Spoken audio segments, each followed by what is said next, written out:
Hey, Mike here. I just wanted to let you know that you can listen to Dark Poutine early and ad-free on Amazon Music, included with Prime. You're about to listen to a historical episode of Dark Poutine.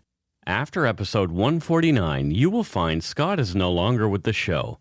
In an effort to maintain continuity and offer listeners as many episodes as possible, we are leaving the episodes in which he co-hosted intact. Thank you.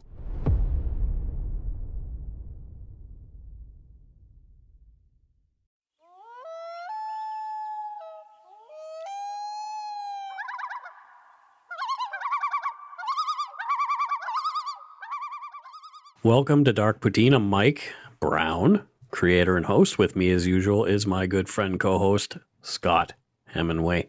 Hey, what's happening, everybody? A.K.A. The other guy. Oh, it's the now I'm embracing it. You see exactly. I'm going to make hats. What? I'm going to make a hat. Well, you did get your hat back. You left it here last week. I know, and I immediately put it on without even looking for shit in it. So I'm not feeling any discomfort, but maybe you just have very comfortable poo. Yep. It's nice and warm. Yeah. So thank you. You're welcome. Yeah.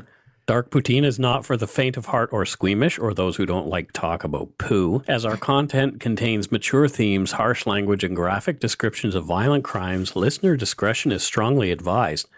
We are not experts on any of the topics we present, clearly, nor are we professional journalists.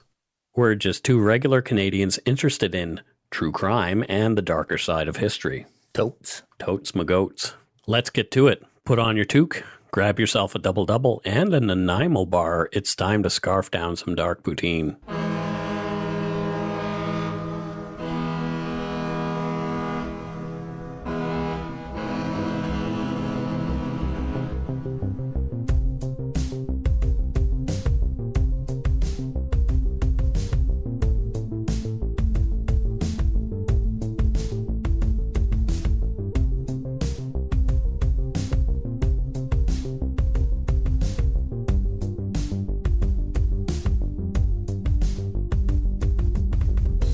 This is episode 33, and we want to start out like we do every week now, thanking our regular subscribers and listeners and welcoming our new listeners. Even irregular listeners. Thank people you. who listen like not often, people who binge, thanks for listening. Yeah, exactly. Or Yeah. people who don't poo as frequently or poo quite frequently. Mom. Mothers and fathers. I'm curious of the percentage of people who listen to us on the shitter. I'm not. Okay. Until now, every case we've looked into here on Dark Poutine has either been about crimes in Canada, perpetrated by a Canadian outside the country, or has happened to a Canadian. This is correct. We felt like we were missing out on some really interesting cases, so we've decided to make every few episodes, and it'll probably be more like every few months. Yeah, once every 2 months or so. About a case that doesn't involve Canadians or happen inside Canada. We're calling these away games, much like hockey team plays games away from their home arena. Yeah, and we're pretty much athletes. I'm a donut athlete. Still an athlete, my friend. You're a couch athlete. I'm a coach athlete. Yes. Coach-athlon. I'm a coach-athlon. Coach athlete. A lot of people want us to keep our Canadian flavor too. I got some very concerned communications from people that we would lose what we do. We're not going to do that. We really do want to make sure that we keep Dark Poutine as Canadian as we can and not go off the CN rails. Ew. We'll continue to bring you lots of true crime from Canada. And it's also important to remember, even when we're covering away games, we're Canadian. We're bringing the Canadian perspective and the Canadian view to the story. That's right. A, B. So for our first away game, I got in way over my head research-wise. Yes. So much so we have to break it into two parts. Yeah. So it's an away series. Dun, dun, dun. We're taking on one of the most notorious serial killers in recent history. And we're heading over to the former USSR, the United Soviet Socialist Republic. If you think you know who we're talking about, scream it out right now, wherever you are. Yeah, if you do that, somebody's going to be very afraid. Just yell this guy's name. Do it. One of the greatest hockey rivalries of all time was between Canada and the USSR. Oh, good God, yes. From 1956 until 91, when the USSR broke up during Perestroika. Mm-hmm. Now Canada and Russia are still rivals, but it doesn't quite feel the same as it did then. No, well, you're talking about during the Cold War and everything as well. So there was cultural added right. Feel. Oh, granted, I'd certainly love to see Russia play the States right now. Didn't a Russian win the Stanley Cup this year? A Russian did. Yeah. And he plays for the team in Washington, District of Columbia. So there will be more Russians visiting the White House. Dun, dun, dun. Well, he just invited Putin, by the way. Oh. So and Stephen Harper. And, oh, God. Stick around for our outro music this week. Because it's Canada Day, you're going to hear "O Canada" being sung, but it is actually "O Canada" being sung by the Soviet Red Army Choir. And this was prior to a hockey game in the Soviet Union. Good place for it. Yeah, and they sing it in English and in French, and I'm pretty sure that they're singing phonetically. It doesn't sound like they understand a fucking word.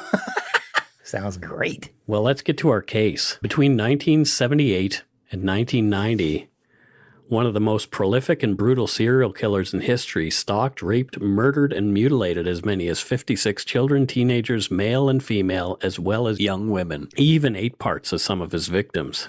He's been referred to as the Butcher of Rostov, the Forest Strip Killer, the Red Ripper, and the Rostov Ripper. His name is familiar to true crime buffs all over the world. Absolutely. An extra word of caution, many of this monster's victims were children, as I mentioned. If you're overly uncomfortable with discussions of child molestation, murder, and mutilation, this may not be the episode for you. I'm uncomfortable with all of those things, but I'm committed to the podcast, so I can't walk off. Fantastic. I have a lot of Russian names to get correct here. Yeah, good luck. And the first one will be the killer, Andrei Romanovich Chikatilo. That was well done. You're welcome. And well done. Thank you, sir. He was born on 16th of October, 1936 to Anna and Roman Chikatilo. And what I learned is that the Russians typically, their middle name is related to their father's first name. So Andrei Romanovich Chikatilo Romanovich is of his father's name, Roman. Oh, wow. Okay. Interesting. Yeah, and that's why reading Dostoevsky and things like that is so confusing. Sure. Yeah. One of many reasons. The Chikatilos were collective farm laborers who lived in a single-room shack in Yabluchny in Sumy province of the Ukraine Socialist Soviet Republic, a part of the larger USSR at the time. Where was the shack, Mike? Yabluchny. Yabluchny. Perfect. Yabluchny. Yabluchny. That's when you sneeze. Yabluchny. If we have any listeners who speak Russian as a second language or even a first language, we apologize. I think you're doing a bang-up job so far. I practiced a lot, actually. Well, I was saying, as I was typing, I would say these names out. Yeah, I can imagine so. So the political slogan of the Soviet Party was "Workers of the World Unite," and that came from Karl Marx's Communist Manifesto. At the time of Chikatilo's birth, the Ukraine was in the midst of a horrific famine due to Stalin's policies on the collectivization of agriculture. Do you know what that is, Scott? It seems to me like it would be a hoarding of all agricultural goods to be distributed evenly. Essentially, what they would do is they would have these poor people farm the land, and then the product that they would farm was sent to the cities, and they barely got to keep any of it. Sweet deal. Yeah, sweet deal for the cities. Yeah. And communism is like great in theory, but in practice? Yeah, it seems to be quite messed up. Yeah. Talk to Jordan Peterson about that. No, I'd rather not. Okay. Essentially, the food that was grown in the area is sent off to feed the people in the cities where the bulk of the population was, leaving the rural folks to starve. Some even resorted to cannibalism, and this will play a little bit more later on. Yep. Anna Chikatilo told Andrei early on that he had an older brother named Stepan. She claimed that when Stepan was 4 in 1934, he was kidnapped by starving local villagers who cooked and ate him. Oh, wow. So Chikatilo's brother was apparently taken and eaten. Wow. I couldn't really verify whether he actually existed or he was a figment of either Andrei or Anna's twisted imagination. Wait, yeah, I mean, there's a it makes your mind wander in a couple of directions. If it is true, could it have actually been the parents who ate him? Or could it have just been a fable used to kind of, you better behave or the villagers will come and get you? Like they did your brother kind of thing. Yeah, exactly. Yeah. It makes for an interesting story point regarding his later actions. Oh, for sure. Yeah. That would be something that sticks in your noggin. Yeah. It's a very formative talking age. To a 4-year-old or you're talking to a 5-year-old about cannibalism and stuff. Yeah. It's a very, very formative and influential part of your life. So. Weird. Yeah. Russia. On June 22nd, 1941, World War II came to the USSR. German forces began Operation Barbarossa, which was the Nazi ideology that Germany could annex the Soviet Union and use the Slavs, a perceived lesser race, as their slaves, as well as acquiring the many natural resources in the Republic. Charming. Very nice people, the Nazis. Under the oppressive rule of the Stalinist government, life in the Ukraine got much worse once the Nazi invasion happened. The Eastern Front was established, and the already sparse resources were diverted again from the people to the war effort. Yeah, wow. So you're starving? Well, let's give you less. Yeah, let's give you less, especially now that there's a war on. Yep. Roman Chikatilo was conscripted and went off to fight the Nazis with the Red Army early in 1941. He was injured, captured, and taken as a prisoner of war pretty much right away. Andrei and his mother were left alone. They slept in the same bed. Andrei was having trouble with bedwetting. Anna would beat him and shame him every time he did it, which was frequently. Yeah, no, definitely sounds like the kind of parents who would, if you don't listen to me, you're going to get eaten like your brother. Yeah. Young Chikatilo was witness to bombings, shootings, and fires. It was a regular thing to be exposed to blood, dead bodies, human parts, or other gore, as were many other children at the time who didn't become serial killers. But what a horrible existence that would have to be. Have you ever seen the film Come and See? It's about that time. I don't think so. It's a Russian film about that time. And they actually use real Russian artillery in the film. It's crazy. I'll show it to you sometime. Yeah, that sounds dangerous. It's very long, but it's about this time and how people resorted to very, very crazy things. Yeah, it sounds like a very, very crazy time. So that will breed crazy things. Yeah, people did very, very wacky things to survive. Well, starvation will really crack one. For sure. Andrei and his mother were even burned out of their own home at one point during the war. Often they had to hide from Nazis to save their own lives. In 1943, Anna gave birth to a girl she named Tatiana. You might be confused. Didn't the father go away in 1941? Yeah. That's a pretty long gestation period for somebody to be pregnant. It's Russia. Who knows? The word is that Tatiana may have been the product of a rape between Anna and a German soldier that Andrei may have witnessed. Oh, dear Lord. Yeah. So again, here he would have been like 8 years old at that point. Yeah. And watching his mother be raped. Yeah. Oh. Not good. No. Andrei started school in 1944, pretty late, I guess, due to the war. He was sensitive and very shy, and he had a difficult time making friends. Andrei was seriously myopic. I think you're myopic, are you not? Yep. He couldn't see the blackboard for his lessons, but he still took to reading and would literally bury his nose in books. He was ashamed to ask for glasses because he saw the other bespectacled kids bullied and called ochkarik, or four eyes. He didn't want to attract any more negative attention to himself. Chikatilo hated the Germans and would fantasize about being a hero for the Russian partisan resistance. He also fantasized about brutally murdering Nazi soldiers in the most creative and gory ways. Interesting. Chikatilo himself claimed he never even tasted bread until he was 12 years old. Well, I guess there was none around. Yep. The family was even forced to eat grass and leaves at their leanest times during the war. Wow.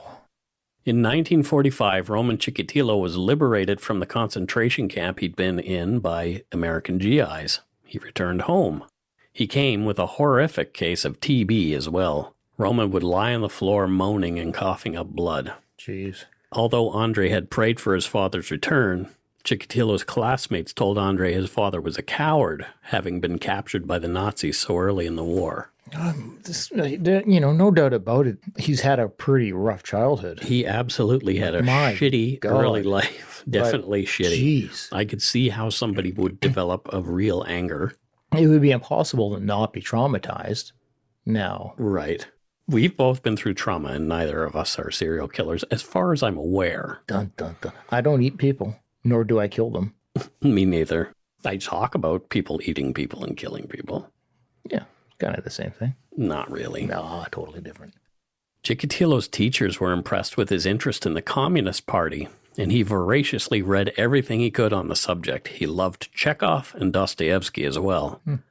His favorite book was a notable Soviet work called Molodaya Gvardia, or The Young Guard, a Stalin Prize winner that was published after World War II and required reading for all, as most things are in communism. In Soviet Russia, book choose you. It told tales of Soviet underground bravery in the face of Nazi occupation. Things got worse for Chikatilo as he entered puberty. It's been said that his breasts were too big, and he was called baba, a rude word for woman. As well, his male classmates noticed his oddly shaped foreskin at the urinals and made fun of him in front of the girls at school. Dear Lord. He became terrified of girls even more than the boys, as he was ridiculed mercilessly. No matter, he thought, his love of the Communist Party and intellect would outshine the other kids. So he had to be better somehow. Yep. When Chikatilo was 14, he was made editor of the school paper, and he was quite proud of himself. Yeah, totally. In 1952, Andrei went to work at a brick factory for the summer. Part of the wall of the factory collapsed on him, and he was relatively unhurt, but it hit him in the head. Like, what's next? A plane falls on him?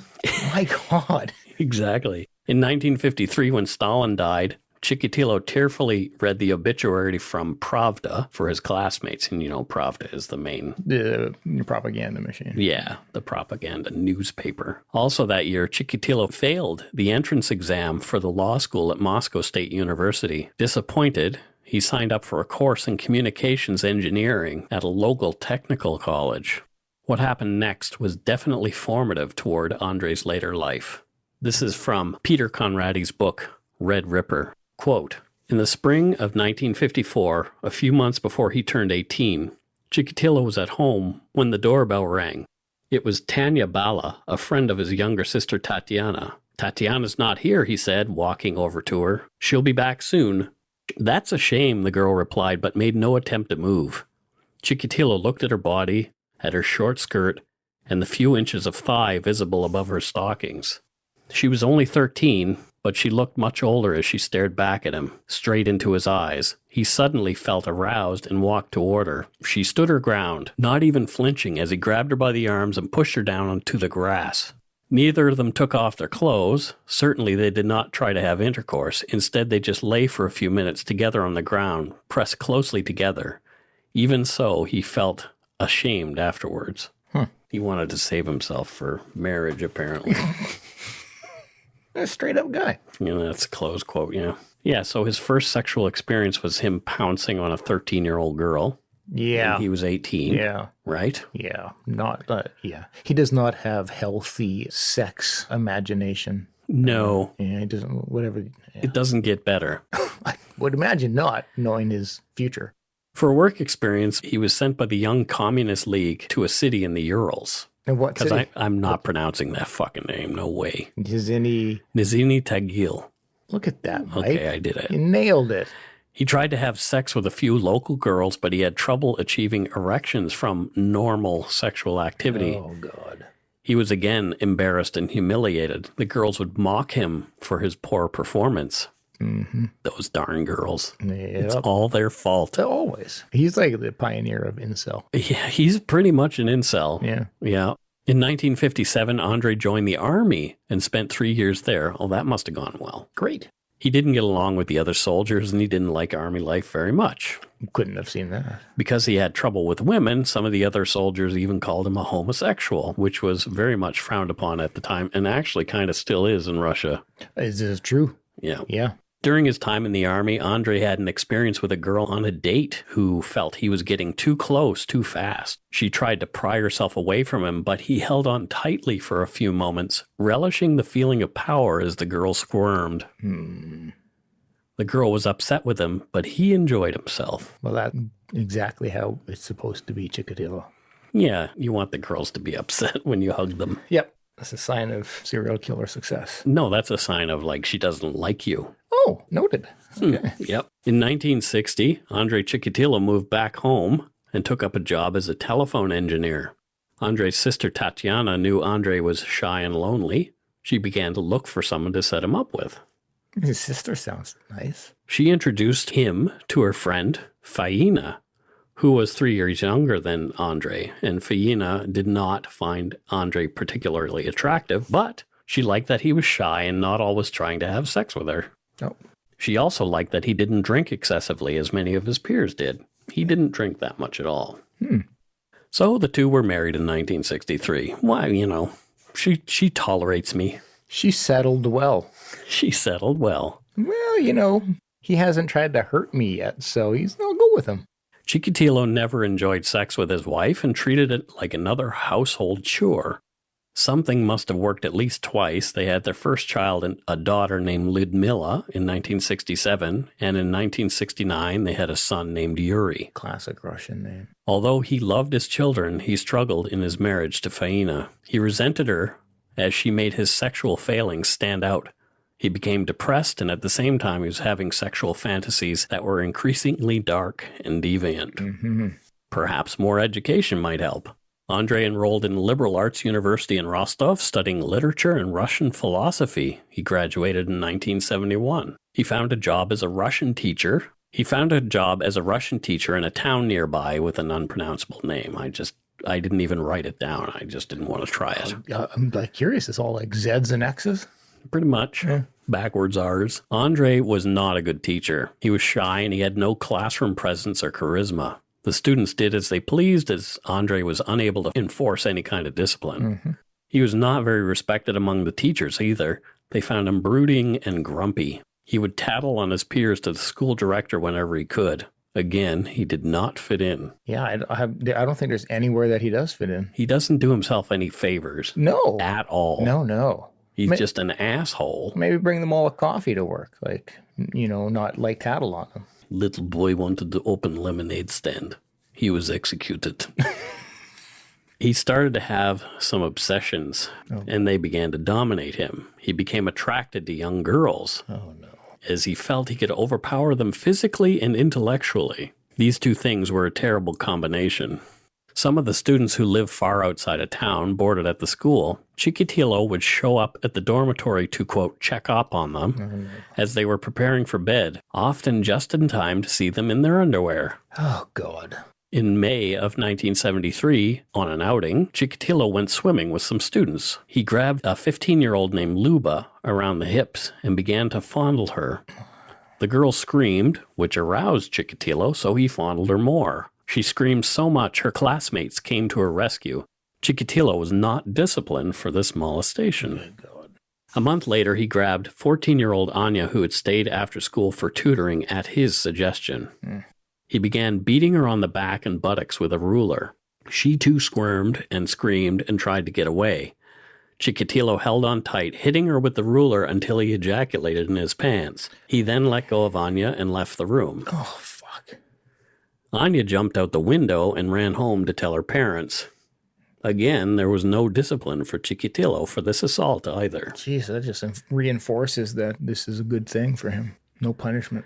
He began to walk around rubbing himself on young girls and other women on the trains or buses as he was taking it to and from work. Good God. Chikatilo also molested his 6-year-old niece on a few occasions, and at one point, when she was visiting, he came into the room naked and stared at her as he masturbated to completion. Okay, well, I'd like him dead by this point. Already? Yep, by this point, yep. Yeah, Scott quite likes this gentleman. Nope, he could fall under one of these said trains. In 1974, the rumors and accusations were too much for the school. They asked him to resign or be fired. Chikatilo left, and no mention of his bad behavior is on his record. After all, he was a member in good standing of the Communist Party. Good communist men. They can do no wrong. So many parallels between like him early on and think movies like The Keepers, where there's schools that just creeps decide to tell you to quit, and then they don't report anything, and you just keep going from school to school. So what do you think he did next? Found another job as a teacher. At another school right around the corner. Yeah, well, there we go. Chikatilo didn't like the school, not because it was a bad place to work, but because the youngest prospects he had for victims were about 15 and didn't think he'd be able to control them as easily. Again, Andrei was not popular with the students or faculty. When it came time to make cuts in 1978, out the door he went. He got a job as a warden in another technical school half-hour away in Shakhty, a coal mining town near Rostov-on-Don. He didn't do well either there, as the school was full of teenage boys between 15 and 19. He really struggled maintaining order. Chikatilo's own kids even started rebelling against him. In one instance, at the school's hostel, Chikatilo snuck in and began filleting a sleeping 15-year-old boy. Jesus. When the boy woke up, Chikatilo fled. He tried again a few days later, and the boys in the room were waiting for him and chased him out. Fuck, good for them. No discipline ever came from these assaults, and it is unknown whether they were even reported. Chikatilo bought a one-room house in Shakhty and didn't tell his family about it.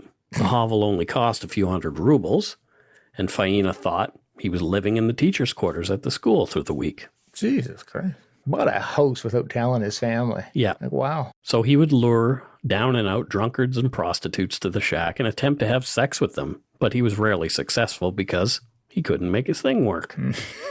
He attempted to lure young girls back to his place, but they usually just ran off. And with that, we'll take a bit of a break.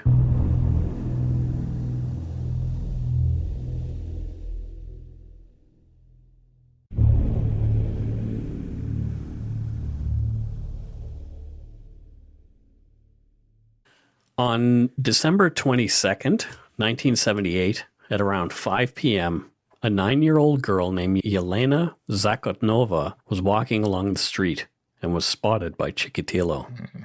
From Peter Conrady's book Red Ripper, quote, "She looked like she'd stepped out of a fairy tale, a pretty little girl wearing a red coat with a black furry collar, a rabbit hat, and felt boots." Close quote. Andrei approached the girl and asked her why she was so late walking home. And this is exactly the same tactic that my attacker used in 1981. Yelena said that she'd been visiting a friend and that she was worried her mother would be angry as she was so late coming home. She'd lost track of time. Yelena and Andrei walked together, chatting. Yelena said she needed to go to the toilet. Andrei made his move and told her he lived right around the corner. She could use his. As they walked toward his little house on 26 Mezevoy Lane, Chikatilo became extremely excited. When Yelena and Chikatilo reached the house and the door closed behind them, Andrei pounced. He laid on top of the helpless girl and rubbed himself on her. He put his hand over her mouth and went about fondling her. Fuck. He was unable to achieve an erection and hurt the girl while trying to force himself into her. God, fuck. The sight of blood caused him to immediately have what he said later was the strongest orgasm of his life. There was no turning back now. God damn it. In those moments, he realized that it was blood that he needed to find release. Chikatilo had a jackknife in his pocket, and he used it to cut the girl again. More blood, more pleasure. Fuck. He stabbed Yelena in the stomach. That excited him even more. He went into a frenzy, stabbing her multiple times. Yelena's blood was all over. Chikatilo ripped and tore the girl apart. When she said something to him, even after all this violence, he strangled her with his hands until he was sure that she was gone. Oh my God. When he was finished, Andrei felt horrified by what he'd done. Probably more like horrified by, holy shit, I'm going to get caught. Usually that's the It's not actual. It's not remorse. Not actual remorse. He redressed the girl the best he could and took her in his arms and out into the darkness. Just a few yards away was Grashevka River. He threw the girl into the river along with her school bag and watched as she floated away. Andrei ran back to his house, terrified he'd be caught. Exactly. 2 days later, on December 24th, 1978, Yelena Zakoknova's mutilated body was found in the river not too far from where Chikatilo had tossed her in. The police began canvassing the neighborhood. One of Chikatilo's neighbors mentioned that they'd seen his light on all night long. Police talked to Andrei Chikatilo, but they found he'd behaved strangely during their questioning, and after contacting the schools he worked at, they learned about his pedophilic behavior there. So now they're willing to talk about it. Yep. He looked like a good suspect. Police talked to him numerous times, but he admitted to nothing. Chikatilo dropped off the suspect list when they began looking into another man for the crime, 25-year-old Alexander Kravchenko. He lived right down the road from Chikatilo. Kravchenko had been convicted in Crimea at 17 of a crime very much like the murder of Yelena Zakoknova. He'd been released after serving 6 years of a 10-year sentence. The police thought they had their man. I can understand why. Yeah, for Sure. For some reason, Kravchenko initially confessed to the crime, but recanted it when it went to trial. Yeah, I'm suspecting maybe something to do with The KGB and people questioning him and being brutal. And being interrogated. I'm sure it wasn't just like, hey, so what happened? Yeah. Yeah, this is Soviet Russia. Yes. Kravchenko was found guilty and sentenced to 15 years in a labor camp at first. There was public outcry about the leniency of the sentence, and it was successfully appealed. Apparently in Russia, you can appeal a conviction sentence. Wow. If you're the prosecution. Wow. Yep. Okay. Well, that's a new twist. A few years after, the sentence that people wanted was brought down, death. Kravchenko claimed he was innocent to his last breath when he was shot in 1984. And he was. He was one of Chikatilo's victims, really. Yeah, that's a good point. Yeah. Yep. Yeah. In an indirect way. Yeah.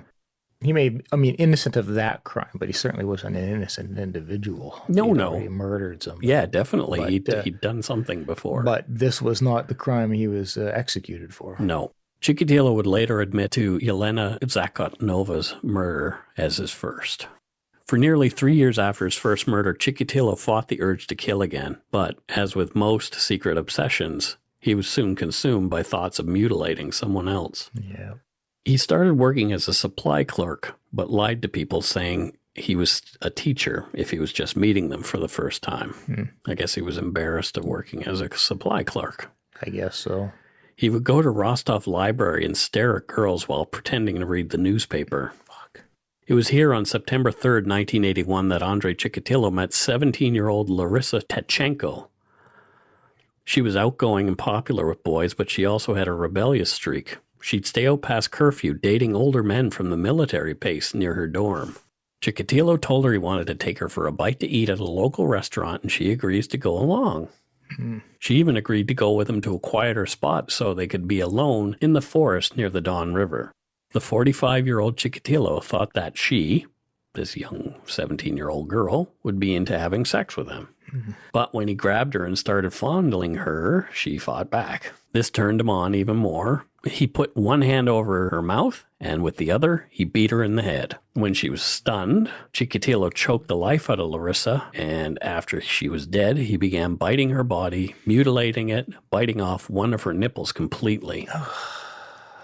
He also used a stick on her, as he had no knife with him. Oh, my God. He ran around her naked body over and over, whooping with glee. My God. After coming to his senses, he put some branches and leaves over her body, filled her mouth with dirt, and left. I don't understand the filling the mouth with dirt. Well, that's what I actually got into thinking of it. Perhaps the dirt was a weird commentary about her brash language. You got a dirty mouth? Yeah, it's I'm trying to think like a profiler. No, right? There's definitely a reason for it. Larissa Tachenko was found the very next day. Police looked at everybody who knew Larissa, and no one remembered seeing her on the day she disappeared. Chikatilo managed to hold his desires in check for another 9 months. On June 12, 1982, 13-year-old Lyuba Biruk left home for the last time to go shopping in a nearby village. She was picking up some food for her mom. Oh, God. She went to a store, picked up everything on Mom's shopping list, and she was last seen at a bus stop. And this is where she met Andrei Chikatilo. For some reason, most likely the creep staring at her, she decided not to take the bus and started to walk home. Chikatilo caught up with her and began chatting with her as they walked along. He saw his chance as they entered a more secluded area, and Chikatilo jumped on the girl, forcing her to the ground behind some bushes. He tore her clothes off and tried and failed to have sex with the girl. He was ready with his knife this time. As he stabbed, and she screamed, he found his satisfaction again. He stabbed her in the eyes repeatedly. Good God. Seriously. When he was done, he covered her body and threw her clothes away. Her skeletal remains were found 2 weeks later. The hot summer had hastened the decomposition. The murder monster had been let out of its cage. Chikatilo could not contain it until late 1982. After Luba's murder, Chikatilo murdered 6 more that year. Wow. July 25th, 1982, Chikatilo murdered 14-year-old girl named Luba Volobieva. She was murdered near Krasnodar Airport. On August 13th, Chikatilo killed his first male victim, Oleg Pozadayev, who was only 9 years old at the time. His body has never been found. August 16th, 1982, Chikatilo killed a 16-year-old runaway named Olga Kuprina. September 8th, 1982, Chikatilo killed 18-year-old Irina Karabelnikova. She was homeless at the time, and Andrei had lured her from a train station. September 15th, 1982, Chikatilo killed his second male victim, Sergei Kuzmin, 15. He was also a runaway. December 11th, 1982, 10-year-old Olga Stalmechenok followed Chikatilo off a bus into the woods where he brutally murdered her. The investigation obviously was in high gear. At least 4 of the murders had been linked to the same man by January of 1984. They called the investigation Lesa Poloza, which translates to forest path. I typically like to spend a lot more time with victims, but the sheer number that this man murders... Yeah, it wouldn't be possible to cover them all. It's impossible. Yeah. It would take hours and hours of podcast. Yeah, yeah. And I feel like I really did feel bad. I actually stopped writing at a couple of points I can here. imagine. And I thought, I don't know if I want to continue with this because I don't feel like I was able to give the victims the respect that they deserve. Yeah, I hear you. But I think just repeating their names is the best respect I can give them. And even though I do a shitty job of pronouncing these Russian names. I think you're doing a pretty good job, actually. That's why I practiced. Yeah. But I really don't want it to seem like I'm rushing through this at all. Oh, I think that's a good clarification. I don't think you are. Okay. I don't think you are. I think it is understandable that it would literally be hours of podcasts just dedicated to them, which maybe they deserve at some point. I just wanted to tell this horrific story. This is one that's fascinated me ever since I was a kid. Yeah. You ever see the movie Gorky Park? Yes. I wonder if that was about... It is, yeah. Yeah? In a roundabout way. Yeah, based on... Many of the murders had signature aspects. All were eviscerated with knives, and bite marks were often evident. Some had clearly been cannibalized. The victims had their sexual organs sliced off, and many had been viciously stabbed in the eyes.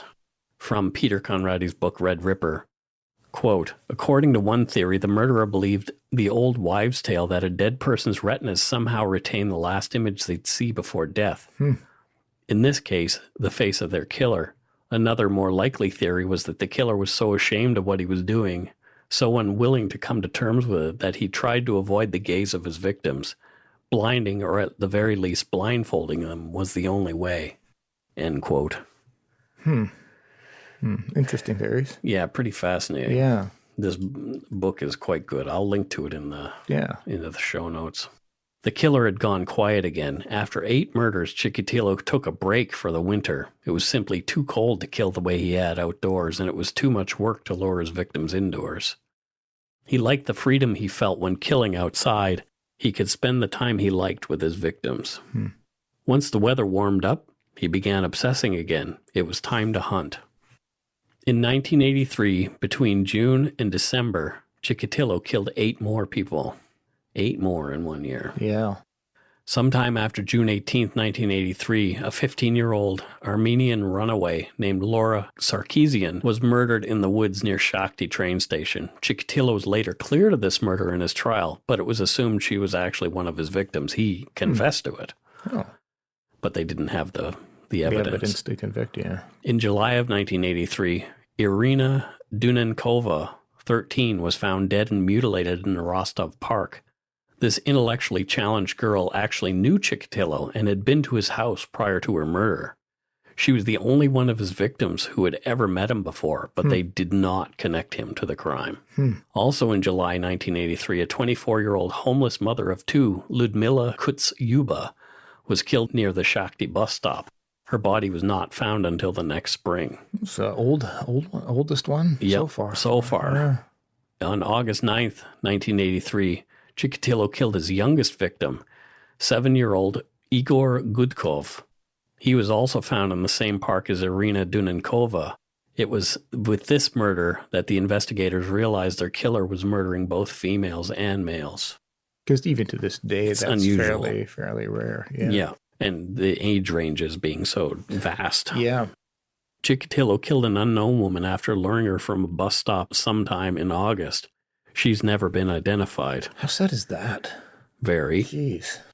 Sometime in late September 1983, Chikatilo killed 22-year-old Valentina Chuchulina and left her mutilated body in the woods near a train station. Vera Shevkin, 19, was murdered outside a mining village in October of 1983. Chikatilo's last victim of that year was a boy named Sergei Markov, who disappeared on his way home from a work experience set up by his school. Chikatilo's total was now a whopping 17. And it just escalated so quickly. Yeah. Even though word was out that there was a killer about, it was officially publicly denied. Serial killers were a product of Western democratic decadence, and not the principled folks in the great Soviet Socialist Republic. Officials were only willing to admit that 6 of these murders might be connected. It's interesting how that still kind of happens. You know, if we look at the missing Indigenous women in Vancouver, there's often a hesitancy from it's interesting. Police to admit that there's a serial killer. Yep. Word on the street knew different. People knew something was up. Perhaps there was a satanic cult at work or a band of escaped lunatics were committing the crimes. People in towns around Rostov were terrified and warned children and younger women to be wary. Despite this, Chikatilo still found his victims. The investigations did do some good, and this is from Wikipedia. As a result of the investigation into the killings, more than 1,000 unrelated crimes, including 95 murders, 140 aggravated assaults, and 245 rapes were solved. 1984 was Chikatilo's busiest year. Between January and September, he killed 15 more people. Wow. Almost doubling his earlier number. Wow. And I'm just going to read names and ages here. Yeah. Natalia Shalapinina, 17. Marta Ryabenko, and she was his oldest, at 44. Dmitry Pashnikov, 10 years old. Tatiana Petrosyan, she was 29. Svetlana Petrosyan, unrelated, 10 years old. Crazy. Yelena Bakulina, 21. Dmitry Illarionov, 13. Anna Lemesheva, 19. Sarmite Sana, she was 20. Natalia Golosovskaya, she was 16. Ludmila Alexeyeva, she was 17. Another unknown woman between 20 and 25. Akmaril Seydalayeva was 10 years old. She was quite young, one of the youngest that year. Alexander Chepel, he was 11. And the last victim of 1984, Irina Luchinskaya, she was 24. Like I said, I like to spend a lot of time with our victims, but you just can't. No. Which is sad. You could do, and this is why I haven't tackled Highway Tears. Yeah. Because honestly, I would like to do a whole, say, season of Dark Poutine on Highway of Tears and cover each person. Oh, wow. Here is the person that went missing. That's actually a really good idea. I don't know if we could actually pull it off because I don't know how much information we can get about people. And CBC has already done a really great podcast on Highway of Tears, but we could bring our own sort of bent to it. We always do. Maybe 2020. We've got so many. Yeah. We've got so many episodes planned. Oh, God, I got to stay alive until that time? Yes. Oh, wow. Somehow, amid his 1984 murder spree of 15 people, Andrei found the time to have an affair with a woman he'd known for a few years. But they broke up not long after a few trysts together. They were both married after all. It was morally wrong. Totally. You don't want to do that. And it can take time away from killing people. Exactly. After the murder of Irina Luchinskaya in early September, Chikatilo was on the prowl again. He was beginning to think he would get away with killing as long as he'd like. He'd kill 32 people without consequence to this point. It's pretty safe if you're in his shoes to be thinking that, yeah, I guess like the guy can just do this. However, on September 13th, 1984, Andrei Chikatilo was picked up by investigators. Ooh. He'd been seen around the city trying to chat up young females, even rubbing up against some very publicly and against their will. He was arrested and searched and questioned. Good. Chikatilo had been carrying a bag. In it were a sharp, 8-inch filleting knife, a few pieces of rope, and a jar of Vaseline. Not suspicious at all. Dear God. Not suspicious. Like it's like they could sell that at Walmart as like a serial killer kit. Totally. He'd been charged with theft by one of his previous employers. Surprise, he was a thief too. What? So police felt comfortable holding him on that charge while they looked into his background. Perhaps he was related to those other murders. Mm-hmm. A lot of evidence about Chikatilo's previous pedophilic and otherwise aberrant sexual proclivities were uncovered. He matched the description of the man who'd been seen with 10-year-old Dmitry Tashnikov, a boy who'd been lured away from a stamp collection kiosk in March of 1984, and the boy had later been found slaughtered, as we mentioned above. Yeah. Semen was collected from that scene. This is what connected the 6 murders attributed to the same man. Testing pointed to an individual with an AB blood type as having committed these killings. Cops thought they had their man. Mm-hmm. DNA profiling didn't exist yet. Blood typing of bodily fluids was typically done to assist with elimination of suspects. Yep. The sample they collected from Chikatilo indicated that he had blood group type A. Oh. They did not match. Okay, weird. Andrei Chikatilo, it appeared, was not the man they were looking for. His name got filed away. He was, however, convicted on the theft charges and sentenced to 1 year in jail, of which he only served 3 months, walking free in December of 1984. Good Communist Party member. In October, police finally admitted that 23 of these known murders were linked in some way to the same perpetrator or perpetrators. Some intellectually challenged young men had even confessed to a few of these murders, but charges against them were dropped due to discrepancies in their confessions and the actual blood evidence. Well, don't let evidence get in the way of falsely accusing somebody. It did, though. Chikatilo had committed the murders. How did his blood type not match the samples given? Well, this is a question I'm wondering. Andrei Chikatilo was a non-secretor. And so a secretor is a person who secretes their blood type antigens into the body fluids like saliva, mucus, and semen. Okay.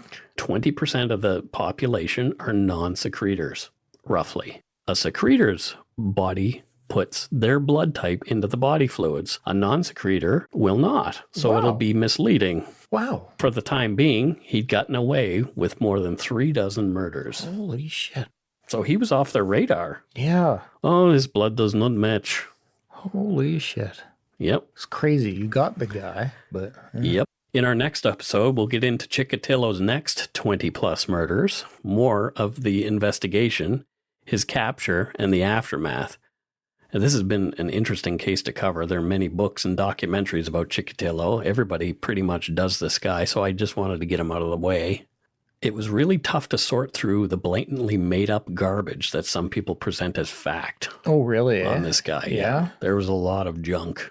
Well, I guess because he is up there in the lore that people want to try to gain attention to what they're putting together or what they're writing or putting out there. And so they feel like just they make up shit. Yeah.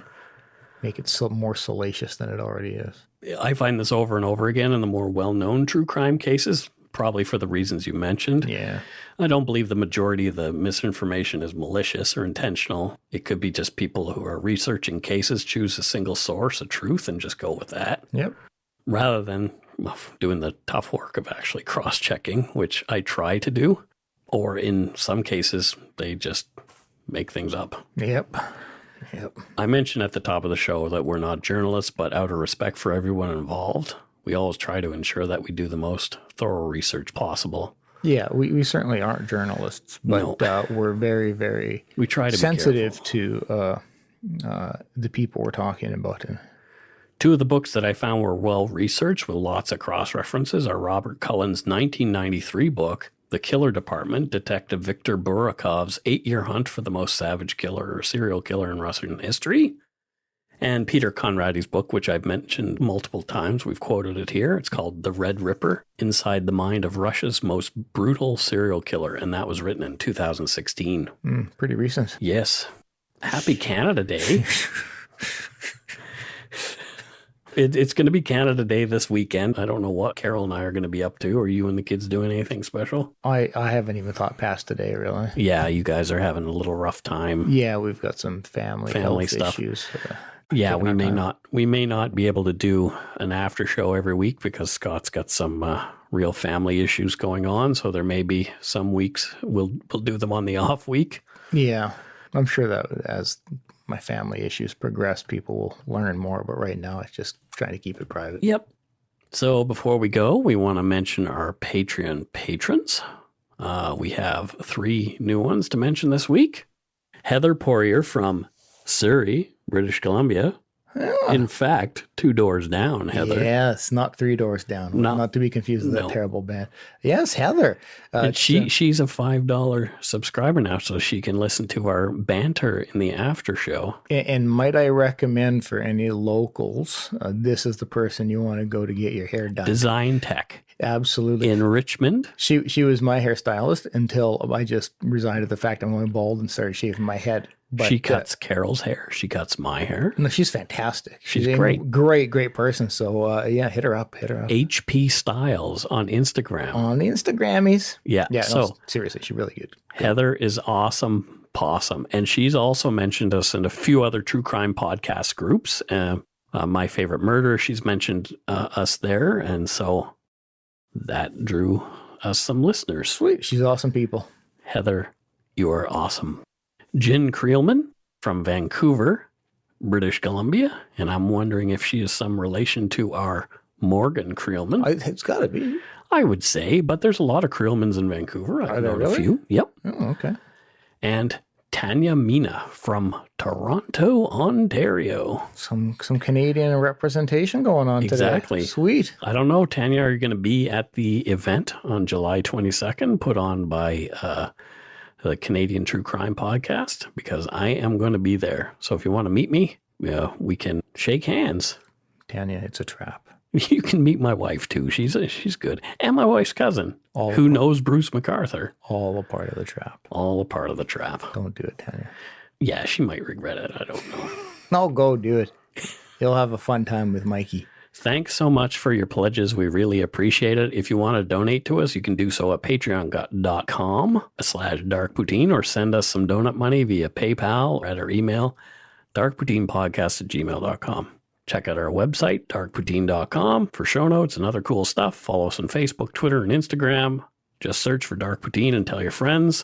And the Yumber Yard, over 500 people in there now. Holy crap. Yeah. You can subscribe to us on your favorite podcast directory, like iTunes, Podcasts, Google Play, Stitcher, TuneIn, or Spotify. We have left Podbean for another host, but that means that we are also a part of the Murderly Network now. Murderly, yeah. So some other podcast friends of ours join this network, and it's beneficial to everybody. There's some advertising in the middle of the show now, so you've probably noticed that this show. Yeah.